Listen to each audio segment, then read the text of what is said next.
మేము ఫ్లిప్కార్ట్ నుంచి ఒక కొరియర్ తెప్పించినాం. చెప్పు నాన్న. Hi friends, how are you? Hi friends, మేము ఫ్లిప్కార్ట్ డేటాతో కొరియర్ తెప్పించాము. ఏందో చూసి షేర్ చేసి సబ్స్క్రైబ్ చేయండి. ఏంటది?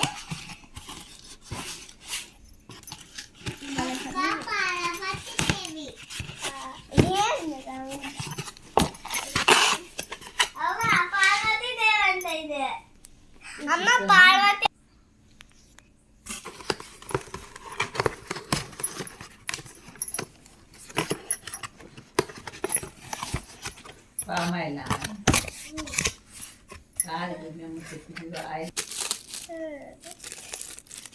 మా చిట్టి పాప కోసం ఇది బాల్, ఎక్సర్సైజ్ బాల్.